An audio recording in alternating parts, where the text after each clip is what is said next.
Well, hello, everyone, and welcome to the Junk to Jewels podcast with Georgette Beck. I'm so excited.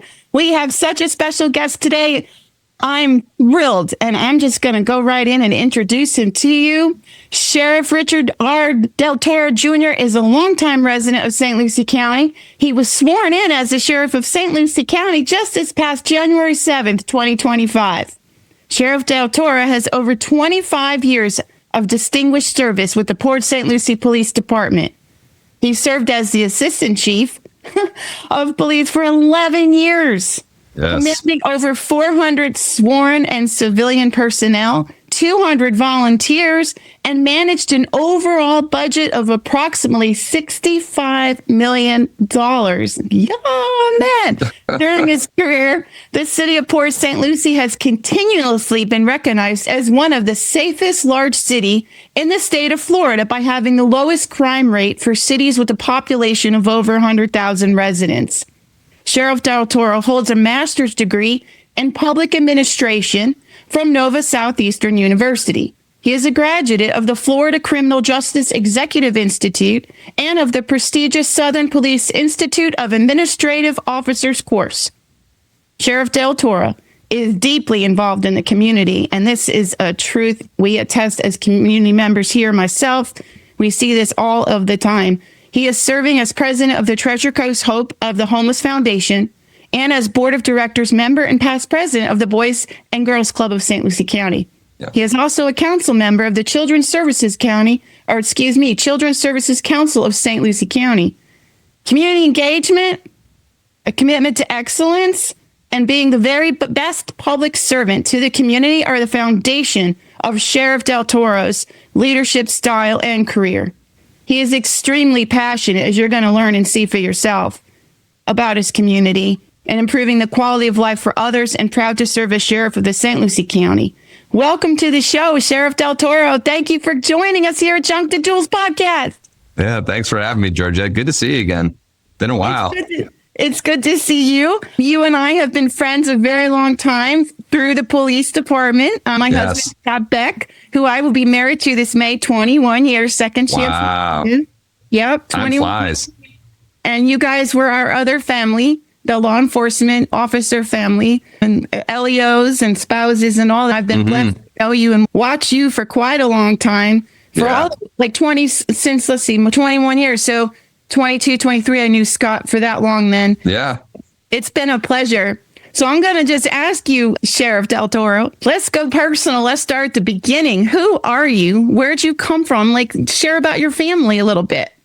Sure. So we're originally from Connecticut. I was born in Bridgeport, Connecticut. And my uncle. I forgot about that. So, small world. We're all connected. It is. And I grew up in Connecticut, graduated from Seymour High School, which is just outside of Bridgeport, about 20 minutes. And it's kind of up in what they call the Valley. So very proud to grow up there. I had many great friends, still do. And my father was in law enforcement. My uncle was in law enforcement, and they retired, one from the Bridgeport Police Department, and my father from Stamford Police Department.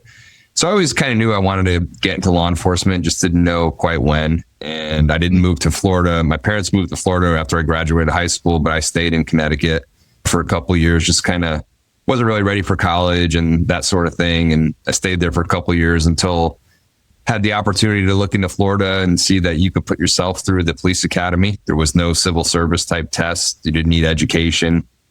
And a little interesting known fact is when I came down here, my father had owned a clothing store that didn't do so well. And so he had a lot of excess inventory. So I spent every weekend at the B&A flea market in Stewart.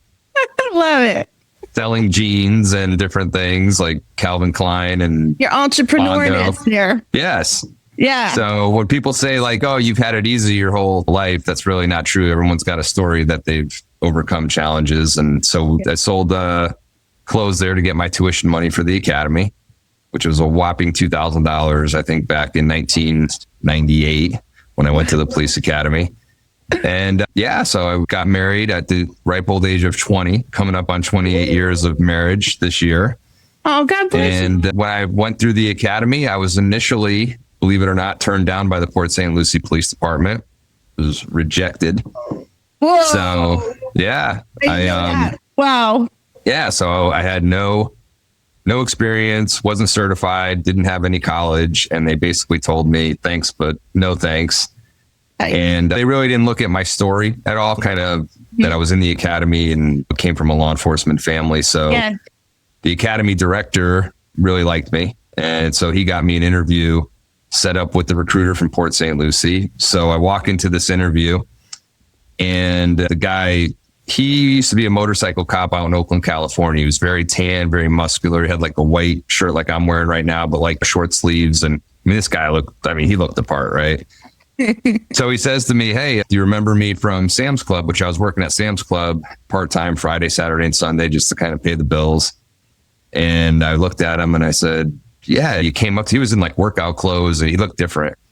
And I said, yeah, you came up to me in the freezer section and asked me a question about like pizza rolls or something.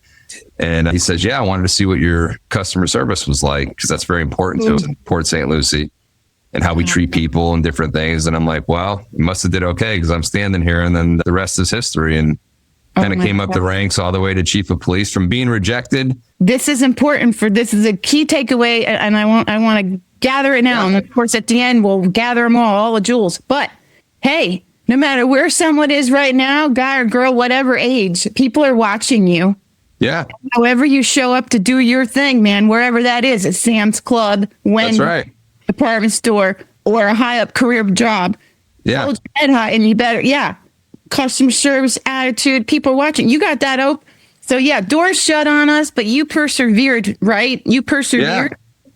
And we talk about that all the time, because you see people that are born with a certain set of skills, but they never reach their full potential. And I always tell people all the time, it doesn't take talent to show up on time, right? Correct. It doesn't take talent to have a good attitude. Correct. It doesn't take talent to look sharp in your uniform or different things like that. So those are things I heard Nick Saban the other day say on a podcast. It was the head coach of Alabama. And he says, there's 5 things you can be in life. You could be really bad. You could be average. You could be good, which is what God really intended us to be, or you can be excellent or elite. Yes. Now, to be excellent or elite, though, you have to have a certain discipline, and you have to do certain things that are going to take that talent to the next level. And so I really believe in that. When it's just doing the basics very well and consistent over time, and I think you have an exceptional product. Yes, absolutely. So I love it. So let's backtrack to so you had let me just say, we all come from different backgrounds. So I just want to give the kudos to your parents, your mom and dad. They laid it out. They laid a very strong foundation, and generations can go either way, laying it out for the mistakes to keep repeat, or new successes and new solid things and good decisions. And you had good you were watching them as you grew up, great role models, right? That's one, family and profession. Sure. How you come out into community. They were awesome for that for you. And now you're doing it with your wife, Daniela, and beautiful 2 girls, right? You have a beautiful family. You have 2 daughters, right? And they're quite well out there, aren't they? Yeah, our oldest just got married last year. She's going to be 24 in July, and she's a nurse. And so she's definitely into the public service. And being a first responder. And then our youngest daughter is going to be 21 this coming December, and she's in college right now. But both of them have been very involved in the community. They started that nonprofit, the Treasure Coast Hope for the Homeless Foundation, and we've raised hundreds of thousands of dollars over the years and just given it all away. No one makes a salary. There's no overhead. It's pretty amazing. That is amazing. And you're already proud of them. Like, you're serving every day anyways, every day in strong ways. And then this is another way of you all giving back. So and that's all. And that's going to pass it on and keep going on and on. Now, faith. Huge. Family, faith, and friends.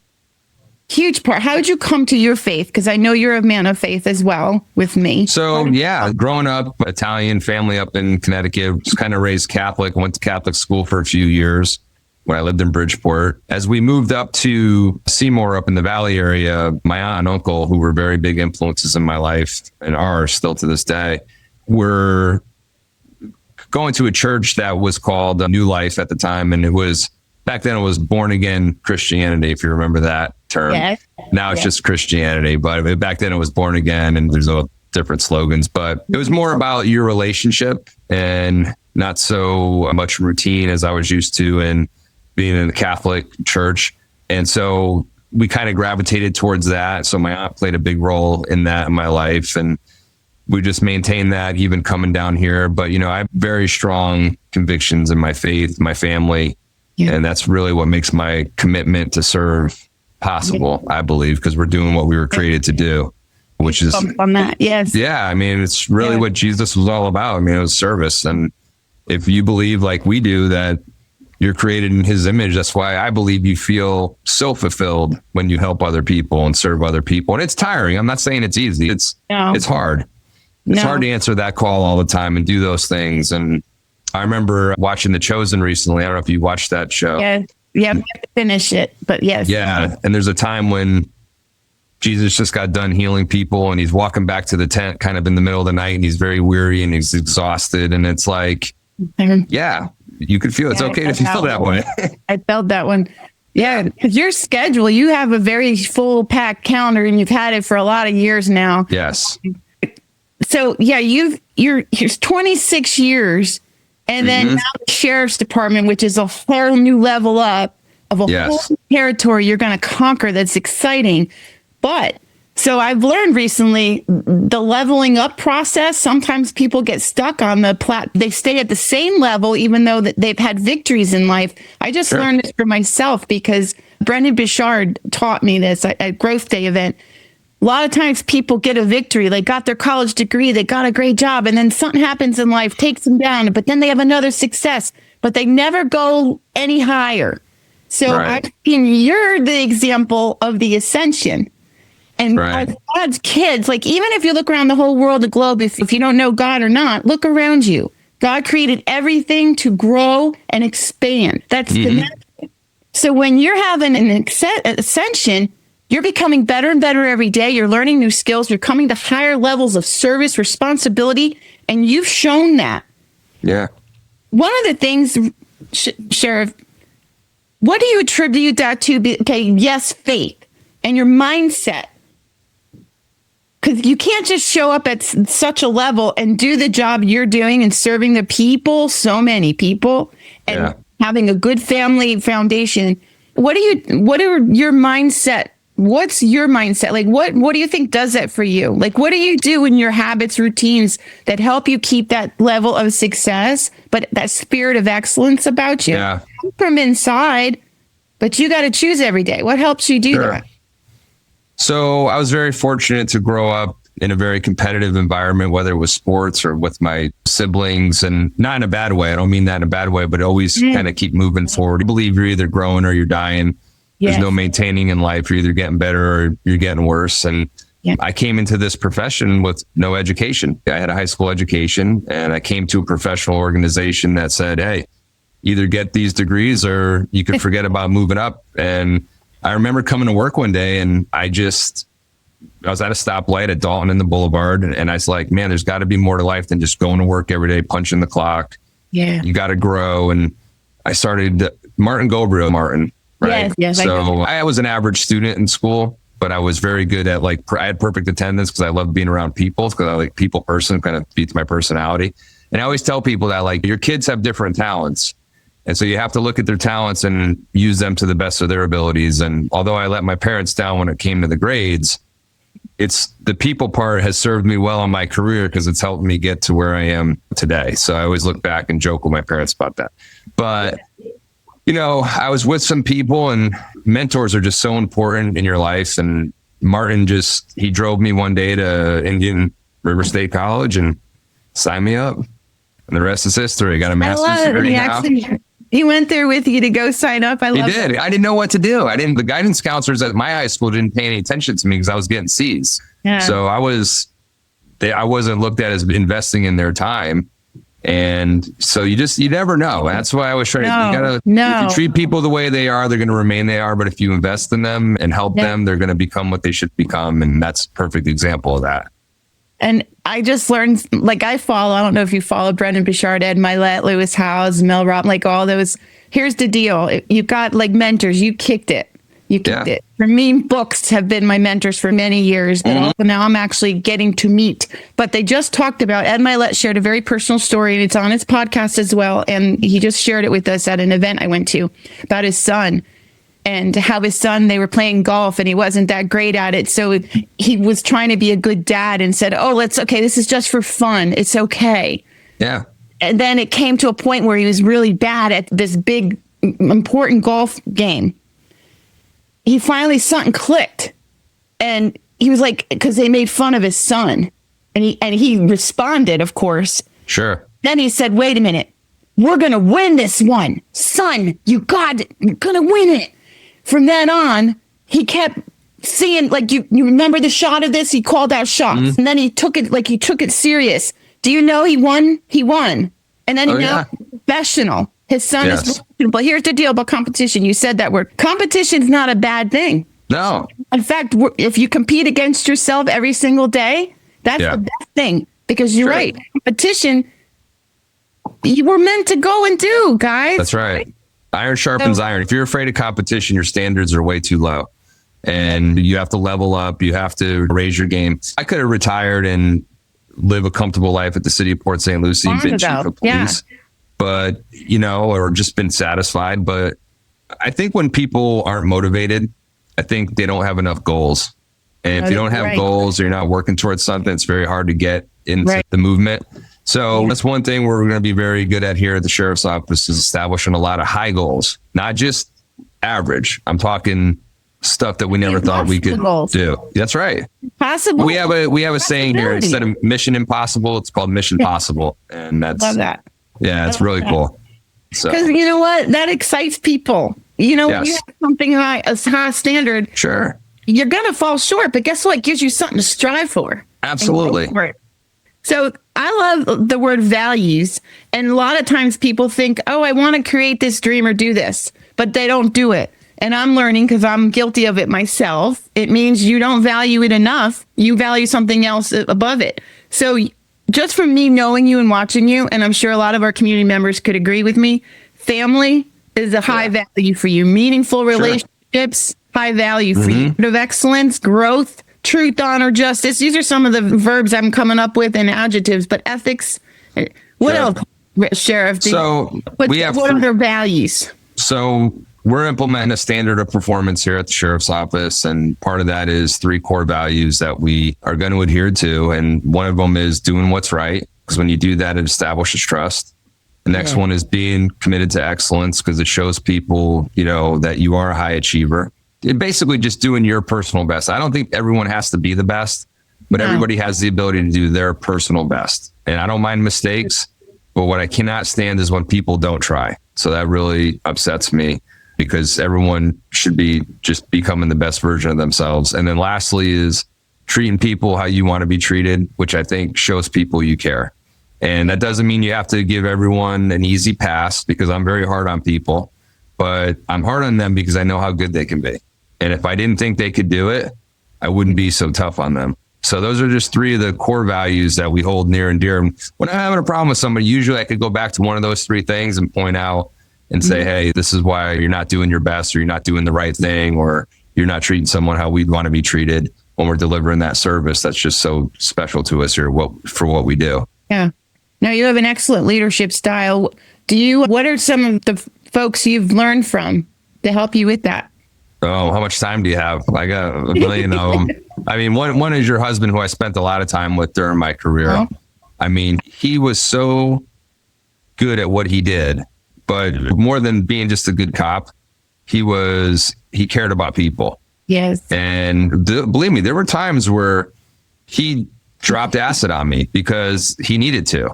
But he cared about me. He has what you have. He put up with certain things, but he'll love you to the end. Yes, 100%. Yes. And every time we see each other, I mean, that's the one thing we always say is we love you. We love you. And I mean, we mean it. You both. Yeah, absolutely. And I carry that to other relationships because you never know when the last time you're going to see somebody. It's important.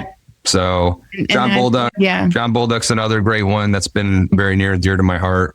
I work with them every day still. I mean, Greg Orback, Ron Claudel, who passed away several years ago, had a huge impact in my life. Carmine Izzo, Mike Beath, just guys that I take something from every relationship. Even people that I try to mentor now, I still take things from those relationships and people that are just of high character and that I want to invest my time in, give back to, because believe it or not, I'm starting to hit that age now where someone sees a little bit of wisdom in me because I'm getting to that 50 mark. So it's pretty cool. It's just a role reversal now. And of course, my dad and my uncles and my brother and stuff like that, those people have just been, I mean, they're aces. They're just been bedrocks in my life, and so thankful for everybody.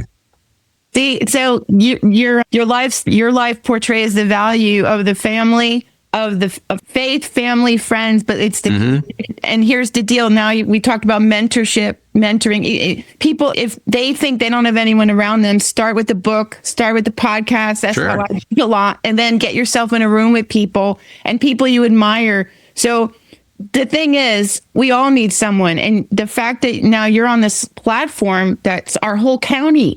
How large is our county, Sheriff Del Toro?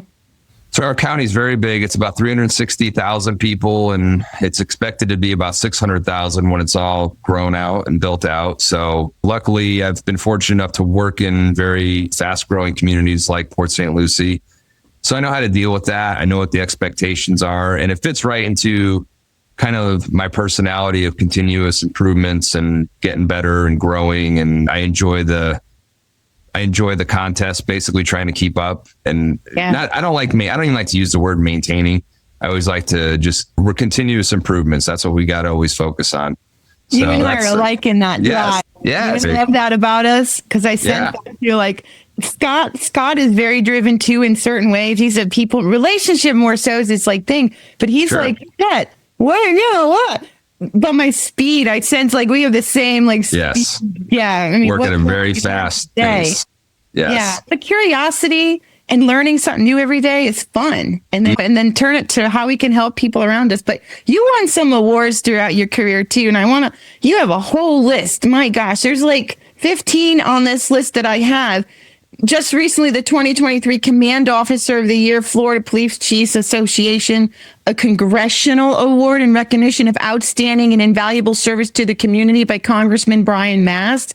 Oh my gosh. So other one, you've had a life-saving award with the Port St. Lucie Police Department, Civic Award, Presidential Citation. Now there's a story behind each of those. Sure. Have some favorite ones or ones that changed you the most in some way that you can share? Probably the most meaningful is a life-saving award. Anytime you can save someone's life or help them, that's precious. You're just in the right place, the right time. And I always tell people the thing about this job is you can help people in any walk of life and be a servant. But in law enforcement, people are actually calling you specifically to help them. So we're in a very unique position each and every single day to impact people's lives in such a positive or negative manner, because you can do the job wrong too and impact people negatively. So I always say you can never take that for granted that we're in that position. But so the life-saving, to get back to your question, is probably the most. All the other ones are nice, and it's nice when someone recognizes you. It's not why you do what you do. But what happened? Like how did you save a life? This one lady was going into diabetic shock. She was on the phone with her daughter. The conversation kind of fell off. She heard her mom kind of struggling. We got there, got called, and had to we kind of saw inside that she was on the floor, had to break a window, going through the window. And it was pretty dramatic when it's happening. I mean, I was a young police officer when that happened. I don't know if I could climb through that window now, to be honest with you, but I would certainly give it the college try. But no, it was a successful thing, and it's just an awesome. She may never remember us, but we remember that moment. Pretty cool. I love that our community has one of the best police departments, and now the sheriff's office is benefiting from all that you've learned there, and you're taking it forward. And your team, you brought up a good team with you, and then all the people in the sheriff's office, you all getting to know each other. How's that going? Transition? How's the relationship transition going? So we started out with a very dramatic reorganization. Day one, didn't waste any time, and we got going right away and making the structure different. The standards. I ran on a platform of change. So one of the things I talked about was we're going to implement a standard of performance. And that's what we're doing here, and making sure that everyone understands what those standards are and leveling up the expectations. And it's the biggest challenge here is getting to know everybody, because it's a large agency. It's 800 employees. It's decentralized. We have a jail headquarters. We have the courthouse. We have the schools. So I'm a people person by nature.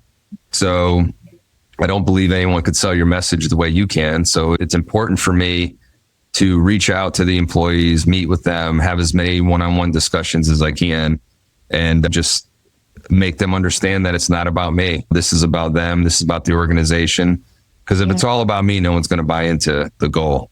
And all of our life, it's not just us. It's always been a team effort, connections. 100%. All of it. And every person matters. No matter what the role or responsibility, what they bring to the game makes everyone better or worse. Whatever their part in the whole cog, we all are connected. So I love that. Everybody has a job to do.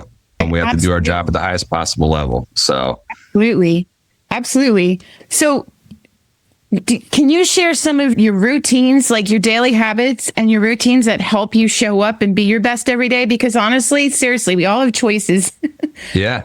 It matters what we do in our thoughts and our habits and our routine. Are you sitting on the couch every night or scrolling? Yeah. I mean, what are some of the things that really put you above, because you are at a higher level of excellence? So I think what separates you and can really make you stand out is just doing things on a consistent basis. Okay. I always tell people, like, you can have a successful business in Florida if you just show up when you say you're going to show up and do the. I mean, that's the most frustration we have. We call people, they don't show up, and think about all the missed opportunities people have. So yeah, I am a routine person. I'm a process person. You know, when I said I was going to become sheriff, I didn't focus on the goal of becoming sheriff. I focused on the process that was going to get me to become sheriff. And if you follow a process, the outcome takes care of itself. And I really, truly believe that. And so, yeah, my day starts usually at about 5 and in the morning. Oh, yeah. I get my coffee and I spend time in prayer, and mainly for other people. I have a list of people that I pray for every day, and that list continues to grow, because when I hear someone say, hey, can you keep so-and-so in prayer, I usually jot that down in the notebook. And it works. And gets my mind in the right direction. Then I'll usually go to the gym and work out. I call them gentleman workouts now. I'm not doing hardcore training anymore like we used to do at TNT back in the day. I remember TNT. Those guys were tough, man. They were tough. Yeah, we're not into that no more. But then we get to work usually 7:45, 8 o'clock. And, you're ready. You're already primed. You got your spirit addressed. You got your physical addressed. You got your mind addressed. Yeah. Whoa. That's it. Have you ever heard of the 5 a.m. club? No, I haven't. That book came to me actually during the roughest part of like a really hard season of my life a couple of years ago. That book saved. Actually got up at 5 a.m., me and God, as I was going through like a 2-year horrible season, and it got me through. That's right. It got me through. Didn't change the circumstances, but it changed me. It got me showing gratitude. That's right. I showed up and faced what I had to face until the season was ended. When God said the door was going to close, I had to walk it through. And you know what? You can talk about that. Sometimes, listen, especially with all your team right now, this season's a little unsure. It's tough. You don't know. It's hard. And listen, we're not meant to just run away and walk. No. And to face it, and your mind and your attitude does it, right? Well, just because you're a person of faith doesn't mean you're going to have an easy life. But you look at all the greatest characters in the Bible, they all had trials and tribulations that they had to overcome. And they had to overcome it through faith, through serving others. And I think it's a good example for us to realize, look, we're going to face adversity. We're going to face challenges. And that's the biggest thing, is you have to realize that I don't care what their life looks on Facebook or anything like that. We all have problems. Yeah. Even me, I have a beautiful family. Yeah, I have this going for me, I have that, but I have issues. Yeah. I'm carrying things every single day, personally. Yeah. And but it's important. We surround ourselves with people that are going to lift us up and keep us in the right direction. And I'm blessed enough to have those people around me every single. My inner circle here, my team keeps me going, and I'm just very thankful. Awesome. You said a truth right there, because people can look at, that's why the rule of being kind to everyone is so important. You don't know what they're carrying, no matter what their title is, or role is. And Scott and I too, like, we're not, you look at us, we're growing and achieving some things, right? We had Sure. I published a book, right? That book Awesome. here, dude, that was in the heart for a lot of years. That's right. All right. We carry stuff in our heart every day. That Scott and I at night, we pray together and I'll cry about some things sometimes. Sure. Okay, a lot of times I'm the crier in the family, but there's things we would wish we could change in an instant, but it's not. And we gotta, okay. Yeah. So, yeah. I get you. So, we're here for you and your family. I know. And I appreciate it. For you. We're here. So Thanks. I'd love to ask a question. Sure. I love all of these questions, but first off, do you have a favorite book? Because I know you're a reader too. It's kind of hard to have the fave. Yeah, I do. I know the Bible. That's obviously number one, which I have right over here. Well, actually, let me talk about that real quick. Yeah, go ahead. And you got the Thinker right there. You got that. The Thinker right there. Yeah. Yeah. So this is my John Maxwell Leadership Bible. So that's a really awesome Bible. And it's all leadership based. So it's the Bible, but it has leadership, notes in there. So I have this here. That's an awesome book. I give this to a lot of people too that I'm close with, or if I feel they need that, I buy them one.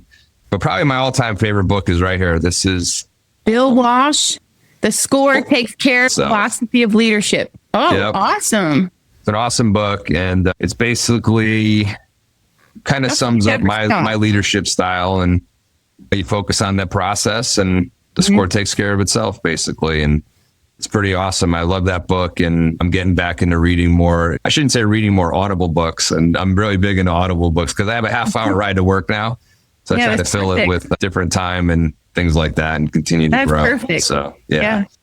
So, do you have a favorite quote or an affirmation? Favorite quote or affirmation? Probably one I like from Bill Belichick is the do your job philosophy. And it's a philosophy that if everyone does their jobs individually, we get the job done collectively as a team. And the problem with what we have in most organizations is everybody's always worried about what everybody else is doing rather than focusing on doing their job. I have a job to do at Sheriff, and so does the person who takes care of our facilities. I like to come into a clean building, one that looks good, because if you look good, you feel good, you're going to perform good. So his job is of very high importance to my feeling when I come into work. Absolutely. And so we always try to tell people, look, do your job first, and then your second job is to help others do their job. And that's what we really try to focus on. So those are just consistency standards that anyone can follow and be good at. Yeah, I love it. Absolutely. Yeah. Oh my gosh. The environment is everything. Like the environment sets the tone of your heart, even. It does. You show up. So yeah, that's a priority. That's an important thing. Now, if you could sit down with anyone from the past or the present and have a cup of coffee or a cocktail with, who would that be and why? Probably my uncle. I was very close with him growing up. He was like a second father to me. And when I moved away from Connecticut, we were always close, and you could pick up the phone, be right where you are. But, you always take things for granted, and then kind of out of sight, out of mind, you kind of live your life every day. One day turns into the next. And next thing you know, 20 years goes by. And so, especially in those tough times, as we get older and we don't have our parents anymore, the people there, we're it now. There's nobody else to turn to other than God, obviously, every day. But that's probably one person I'd love to spend more time with. He was a great person when it came to strategy, logistics, common sense, belief in you. The four most important words anyone could say to you is, I believe in you. Talk about that a minute, because that's big. Believe in you. That was part of your foundation, your family, like your uncle and your parent, the believing you. Yeah. And just making sure that they know that you were going to. I didn't have the best grades, and my uncle would always say that. And he goes, but man, you got great common sense, and you'd pump me up. And not in a way to make you conceited or anything like that, but just in a way where you got confidence. Be something in you and bring light. Yes. Yeah. So that was huge. It was good stuff. And it's funny, the other day, what's cool about this job that I have right now is I don't really work for a city manager or council anymore. And so I can kind of set the tone for the entire organization. And our staff, some people I brought from the outside, other people were here already. So we're kind of getting to know each other. Yes. And one of the things that we do every week is we do Thanksgiving Thursday, where we talk about something we're thankful for. And, if we focus on gratitude, that really can change your whole mindset. Yeah. And we talked about mentors last week, somebody who was a mentor in our life who we're thankful for. And it was emotional. I'll be honest with you. That is. And it was about an hour-long conversation with everybody in the room, and everyone shared different things. And I think it's therapeutic in a way for some people. Yes. And at the same time, brings us closer and shows that we're all human beings. Yeah. I didn't know you were doing this. I am so excited about this. Yeah. Very powerful. That's in how many books? Like, that's solid stuff right there. That's going to be bedrock of your successful agency coming. Well, you got to show people you care. Yes. So there's nothing wrong with letting people know you care about them. No. And I was just to back that up, I'm reading a book now about this lady who's a doctor and how she shared about in the medical practice, all the doctors couldn't share emotion. And when a doctor was affected by a sick child or someone dying, or he had to sneak when he cried. And then when she saw him crying over a child, and then she asked him about it the next day because she was emotional too, he denied it. And then she said, oh no, that's a part of it, to show that you care, the caring part. But that makes the connection that much stronger. And we need to know each other on that level first. And then we go from there and do the That's right. And oh my God, I'm so excited for you. Yeah. That's awesome. No, it's good stuff. And one of the things we're going to be focusing on moving forward is personnel wellness, because we see so much trauma in our careers. And those are things that were never addressed when I started 20 years ago. And consequently, I'm a little bit, I would say, emotionally distressed at times. We call it post-traumatic stress disorder, things like that. But I've been to counseling. It was very effective and helpful. And unfortunately, I picked up some bad habits along the way too because of these stressors. But absolutely, we don't want to see that happen to our personnel in the future. And so we got to do a better job of making sure that they're cared for. And we're developing some strategies and programs now that I think are going to be helpful over the next several years. So, oh my gosh. Yeah. Dude, that's awesome. Yeah, Scott still has nightmares. He'll wake up and he still has those behaviors of how to deal with stress. Like it's automatic. So that does affect relationships. And it does. Oh my gosh. So you're talking like the key things, like all these gurus out there, the gratitude, but you mental, physical, you're touching all the arenas. And then, self-care, well-being, our health, mental health. It's huge. It's huge. Oh my gosh. I'm so excited. Yeah, I'm very excited. Awesome. That is freaking awesome. If there was someone that was that young Del Toro self there, that young lad that was like, oh my gosh, I didn't have the best grades. What would you say to your younger self, or someone that's coming to that crossroad of decision? Like, I shouldn't bother. I'm just going to get rejected. Or what would you say to someone that doesn't feel that self-worth yet? They don't know their full possibility yet. Well, I would say two things. Number one, you can never give up. Always keep fighting, always keep striving to be the best that you can possibly be, because that opportunity might be right around the corner. If you gave up, you got to overcome adversity to achieve success. Anyone that's achieved success in life has overcome tremendous adversity. Like I said to you before, they look at a guy that, rose through the ranks, chief of police, he's now sheriff. Oh, he's had it made his whole life.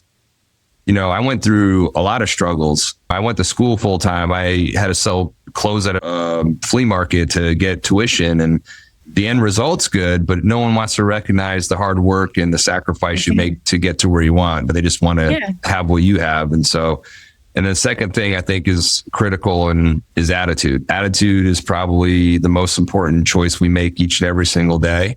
And this is where the gratitude comes in, is be thankful that you're important to other people and you can help them overcome the challenges that they face every day. Being that servant leader and serving other people, because I think it's not what you do, it's why you do it. And your purpose is so important in this world. And that's what you need to focus on. What is your purpose? And I think it needs to be something service oriented, because that's what we were created to do. Whether you're a believer or not, you cannot explain it. If you're not a believer, you can't explain why you feel so good when you do something nice for someone else. And I would just tell you, as a believer, it's because you were created in Jesus's image to be a servant to other people. And that's what we're here to do each and every single day. And that's what I'm going to continue to do until I take my last breath. So that's what I'm all about. Absolutely. How can us in our community help you and because here's the other thing, comes sacrifice. you're making daily sacrifices every single day. You've made sacrifices throughout your life to continue to do what you do and help the community the way you do. Yeah. So talk about that a little bit, some sacrifice, but then how can we help you? Besides like praying for you, how can we help you as citizens of this area? So the one thing that I really want to accomplish, and it's not so much, we lock up bad guys and do all this other stuff, but being in the positions that we're in, which are very visible positions in law enforcement, being the sheriff, you're viewed as the top law enforcement officer in the community. We have to be an example to other people on how to invest and serve this community better. And I think if we can be that example and multiply that example through other people and inspire other people to be that way, we can have a transformational outcome in this community and make this the very best community, in the state of Florida. I really think that's really, if we could put the egos aside and not always worry about what's in it for me, but what's in it for the greater good of the community, we can get a lot of stuff done here. But I see this in politics all the time. I see people's agendas, and I see just really almost wishing bad things on other people and vendettas and different things. We got to get past that stuff and just work towards the greater good of this community. When we make decisions like that, I think we're going to be better off. So it's not really what anyone could do for me. It's really how they could better just serve this community. And like Martin Luther King, I love the saying he used to say, anybody can be great because anybody can serve. And that's just so true. Yeah. And I just want to touch too, when you said like each of us has something. It starts in the home. We all know that it starts in the home, the family. And there's a lot of struggle right now because first off, there's a lot of chaos out there with all this stuff going on. But that's always been, if you look back to the beginning of time, there's always been challenge. There's always been adversity. There's always good and evil. There's always the better and worse and happy, horrible. And it's all intertwined, but each of us have a choice every single day. Who are we? Why? And show. But if the moms and dads reach out for help, that's what my book talked about when my first life fell apart, Junk to Jewels.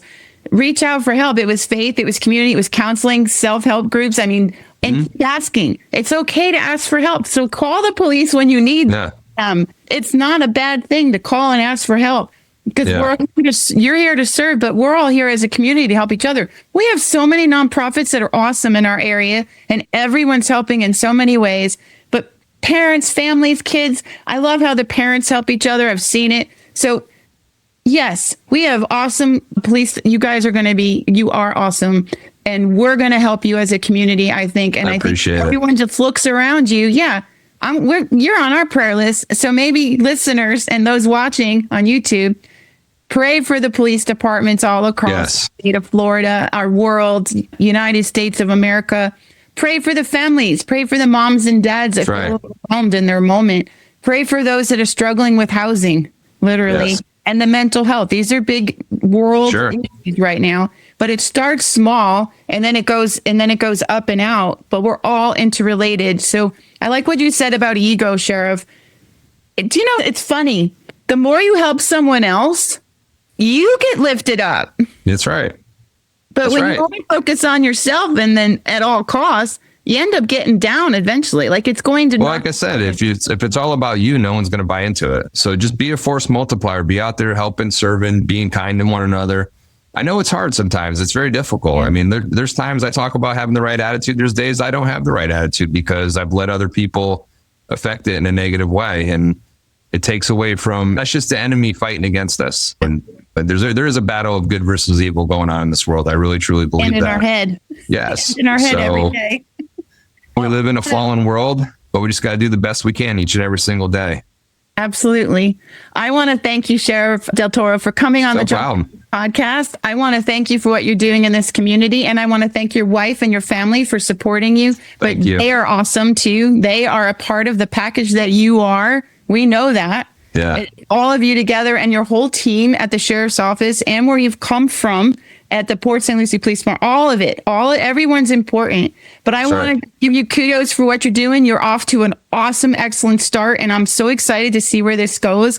Me too. It's amazing. You're touching all the things, the mental health, the emotion, the family, the faith, the community. Oh my gosh. Well, know that we're here with you.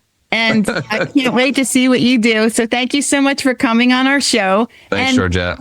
Guys, follow the sheriff, pray for the sheriff. And then, of course, I'm going to give a plug for my book. Absolutely. Beck.com. Right. Yeah, the Junk Jules book. So, all right. You all have a Awesome. great day.